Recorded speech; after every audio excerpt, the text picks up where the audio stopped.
It's not 5 people in a company building the brand, it's really 5,000 people in the ecosystem building the brand together. I think that's really the secret sauce. Hi everyone, I'm Yat, Chairman, Co-founder of Animoca Brands. I'm joined here by Aaron, who's basically the CEO of Igloo Asia Pacific, the brand behind Pudgy Penguins. Excited to have you here at the event as well. Yeah. And I guess maybe, just for disclosure, because, we're not just here to shill our bags, although in this case we are. Yeah. Because we're proud investors, of course, of Igloo and the entire Penguin ecosystem. And perhaps you can share from your perspective why sort of Penguin has been such a sensation and how you think that brand will sort of scale and grow from here on out, especially in Asia Pacific. Yeah, for sure. I think, as a core, we are an NFT project. We started that way. We are a character IP company, very similar to Web2 companies, but the only difference is that we started from the internet, right? We started from crypto, while other major IP brands started off the internet, right? Whether in Hollywood or in Japan. So I guess we have to stay through to the nature of it. So I think, we are super proliferate in the channels of like text messaging, social media. And then, as crypto company, we have to be, the heart of the brand has to be community. So as you can see, there's a lot of penguins everywhere in the conference this week. And, we take good care of them, right? Like it's not 5 people in a company building the brand, it's really 5,000 people in the ecosystem building the brand together. I think that's really the secret sauce. Yeah, and I think, whether it's the Giphies and whether it's the social media areas, right? Or like Telegram stickers or whatever. Yeah. I mean, I think you guys have done a really good job in sort of expanding and really growing the network as big as you can, right? Exactly. And I think there's also obviously the force of nature that is Luca, right? He's obviously out there as well, pushing everything, right? And then of course we have Abstract as well, right? And how do you see Abstract communicating? I know it's a key project, sort of, and interacting with a cross-chain, multi-chain future, right? Because I know there's partnerships and it's obviously, an L2, right? Yeah. Right? So it's obviously sitting in sort of EVM Ethereum ecosystem. But sort of tell us a little bit more about sort of how you see the vision of Abstract in relation to other sort of chains as well. Well, I guess the whole Igloo ecosystem is about consumer, right? Consumer crypto. So we always try to figure out how do we get the next million people, the next 10 million people, hopefully one day, 1 billion people. If you look at Facebook, Meta, right? They have 3 billion MAU. Yeah. Right. So, and I don't think there's any projects in crypto have reached that level. So we are still figuring out. 3 billion, no. 3 billion, no, right? I mean, there's only 500 million people that have crypto. Yeah. And there's maybe less than 100 million that are on chain. So it's a while to go yet. Exactly. And that's really the mission of Igloo, that how do we fix those problems? How do we solve those challenges? I think for Abstract is really how do we innovate the user experience, the user flow, right? I mean, look at the whole team, like Luca and Vidon, Peter, especially Luca. He was from an e-commerce background where, in e-commerce, you just need to tweak certain button, certain color, and then you get the next, 10 million revenue. Yeah. So we use this philosophy a lot, right? How can we innovate the user flow, the user journey? And this is something that, we're still cooking, right? We still haven't figured it out. But right now, Abstract is doing well, right? We haven't have a token launch yet, but people are transacting. Of course, one of the big K-pop group, Triple S, right, is one of the most popular app right now in Abstract. Yeah. And again, they are not tier 1, but we're gonna climb up the ladder, right? Right. So, in the next 3 months, we're gonna onboard a lot more major IPs as well in Abstract. So for us is that, okay, we, with Pudgy, we do have the BD strength. We get to talk to every brand possible. But next, our product, we have to really, figure that out. Why could be that product that could reach 1 billion users? And not just Abstract. We have Pudgy Party, the mobile game. Yeah. We have reached 1 million downloads in 30 days already. And, we should figure out. I mean, definitely want to ask you as well, because you've seen so many projects and under your purview, like, yeah.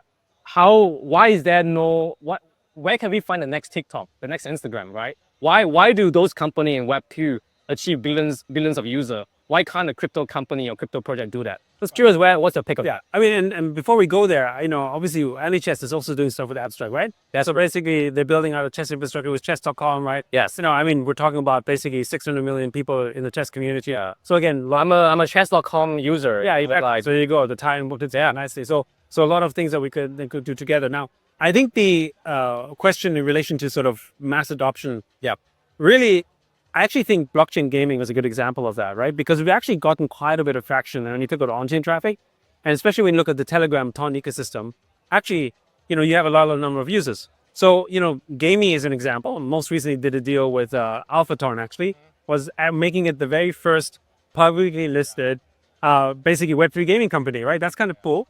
However, they have 61 million users, right? However, they're not on blockchain. They're essentially off-chain, of which elements of it are on-chain, like the token ownership and some of the stuff. But actually, it's driving revenues in advertising, it's profitable. But they have those tens of millions of users, essentially from an off-chain perspective, not from an on-chain perspective.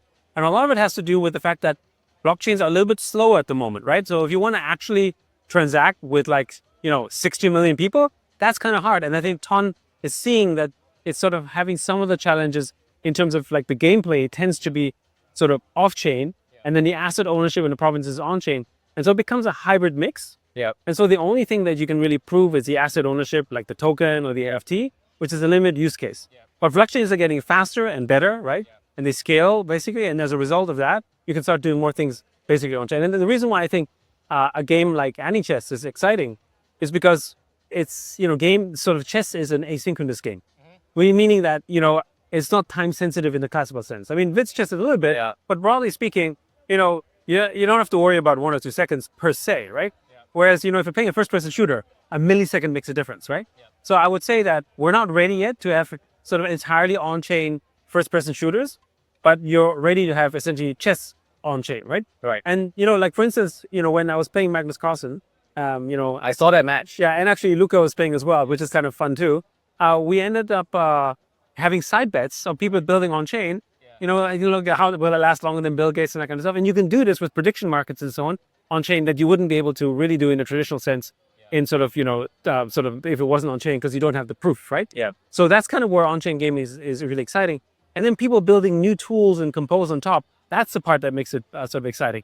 The biggest trend in gaming is actually modding, right? People doing UGC mods, right? Yes. But now imagine if the game is entirely on chain. Yes. Actually, you have composability in a level where you can mod the game in real life and sort of real time live with all sorts of things, including value, transactions, prediction, whatever you want to do. Yeah. That's exciting, right? It's kind of like an open API. Yeah. I guess that is really the heart of it, right? Like if we could activate the crypto community to really do UGC stuff, to do modding, because honestly, the way Pudgy works is that if there's something trending on social media, in the next 10 minutes, there'll be 100 different community members around the world creating memes on top of it. Right? Well, that's one. But also now we have vibe coding. Exactly. Right. Exactly. So, we're going to get to a point that we're almost there where maybe building an app on Abstract or an chain is going to be as simple as telling the AI what to do. I mean, people are already making mini games this way. Right. We're going to get even deeper and deeper. Yeah. So that abstraction, speaking of abstract, makes it actually so much more easier for people to sort of build those symbols on top. And I think it'll do that cross-chain as well, right? Yeah. And, I think as you onboard people, I mean, look at Telegram, right? Ton has brought on a lot of people in the blockchain, but then they ended up going to other chains as well, right? And help sort of help grow the ecosystem as a whole. So it's pretty exciting. Yeah. So do you think I think the ecosystem building is, to me, I'm super passionate about that, because before crypto, I was in this startup Silicon Valley kind of bubble, right? And we always focus on one key feature, one killer app, and one target market. I look at Meta, right? When Facebook started, it was really one college, right? And I don't see that in crypto. Like in crypto, I always see that everyone trying to do so many things at the same time. Like in your opinion, what should we focus first? Out of everything, what should we focus? And honestly, I think there's so much better marketer, better builder in Web2 at the moment. How do we attract them to crypto and build something cool? Well, I mean, first of all, Luca's a pretty good promoter builder. So I wouldn't, we've got a lot of people, whether it's people like Sebastian Bolger, or whether the Axie team, or like the gaming team with Bojina and the team.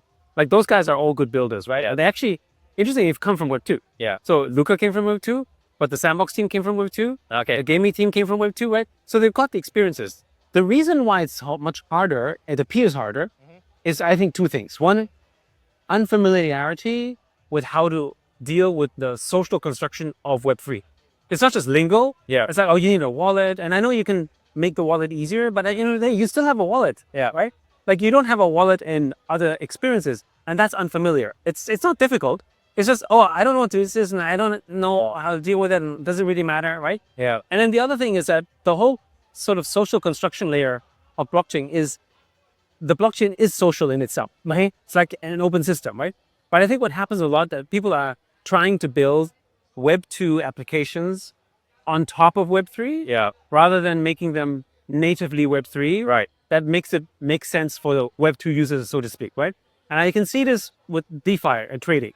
Like, yes, we could say, okay, fine. Yeah. It's not for everyone. Yeah. Right. But it is retail. Yeah. But the fact that you can build incredibly sophisticated on-chain trading experiences, on DEXs or Herps, for instance, today, is actually one of the killer use cases for the use of blockchain because it integrates financial ecosystems and yes, it's so seamlessly, right? Yep. And, because blockchain is so financial in nature and the finality and the structures that you need to have in blockchain makes the financial transaction so necessary. Like security is a premium, being able to sort of safely transact. I'm willing to pay for that. Because when we talk about like social media and gaming, the users don't understand the value of the data and their time. They're like, oh, why should it take time? Why should I pay gas? Why should all that kind of stuff, right? Yeah. Right. And to me, that's education, right? So I feel that it's not so much the single killer application, although that's going to make a big difference. I think it's a social understanding of where we are. So for instance, remember the early days of the internet? You might be too young, right? I might know. Yeah. Like, do you use Netscape and Mosaic, right? I heard about it. Yeah. Or America Online, you heard about, right? I never use Netscape, but Yeah, or the modem, right? I know modem. That was my time. Yeah, okay. When you use a modem to basically call, right? Yes. I mean, that's worse than MetaMask, right? Yes. It's worse than a wallet, right? So where are we right now? If you want to use that as a parallel, where are we right now? Are we at the I think we're around 2000. 1000?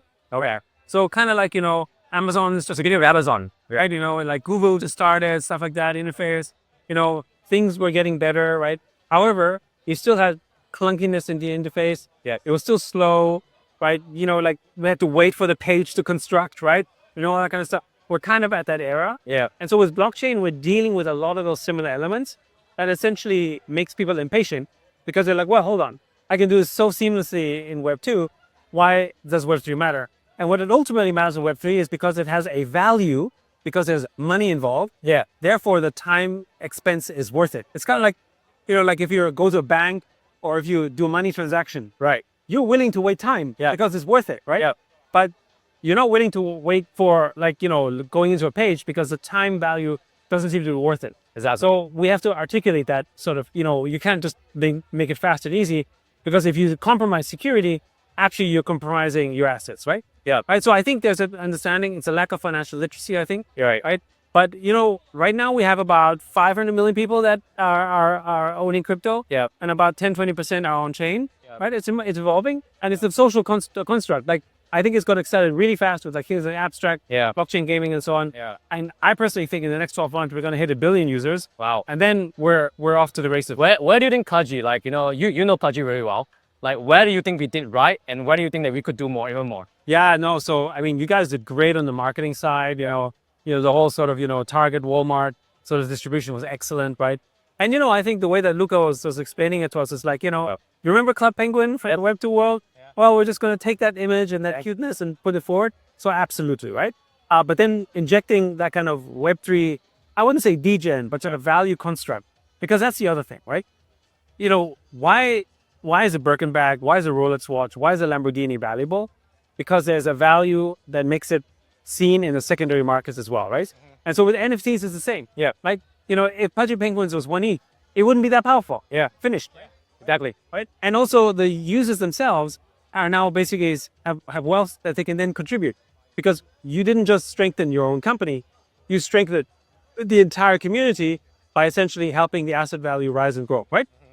So that's actually, I think, what you guys did really well, and you continue to sort of kill it in that area. Yeah. I think the one thing that I think will make abstract even more powerful and the whole Penguin ecosystem is putting more liquidity into that, right? Yes, sir. I think if you look at what happened with Hyper, it's actually a good example of what happens when you take an ecosystem that already has a lot of capital and essentially push that in, right? And so the question then becomes, how do you leverage that from the community that you have? Because you've got a very liquid market. Can you basically grow that ecosystem? And I would also say this, which is, the Penguin ecosystem is very wealthy. How can we sort of, as an ecosystem, leverage the growth of that so that basically, like whether it's investment, like maybe there should be a Penguin ecosystem fund For sure. to basically invest in startups that build there. Yeah, I don't mean a grant, like grants haven't worked, right? Yeah. But like actually actively as an investor. And then, we tried to do this ApeCoin, but it took a while in the voting. And then the profits that you generate can also go and buy back Penguin tokens. So it doesn't matter, right? Yeah. But then basically building strong, sustainable business that basically help build the ecosystem. Well, we're definitely working on really making the ecosystem, the Penguin ecosystem, much more robust. Yes. You know, we're gonna in the next 6 to 12 months, we're gonna build like Pudgy Builder. Yeah. Right. Strengthening the builders community because we are like the Pin Pal Mafia. Like, Yes. there's a lot of insane builders. Yes, in the exactly. Penguin community. Exactly. And we're right. I think you know, getting the Penguin Fun ecosystem will be interesting as well. Yeah. Yeah, definitely want to back more entrepreneur, pretty in the Exactly. space. It's Yeah. building it. And I actually think what would be powerful also is that, you know, you already have your, well, you know, big fans or thousands of fans, as Kevin Kelly would say, but much more than that, right? Yeah.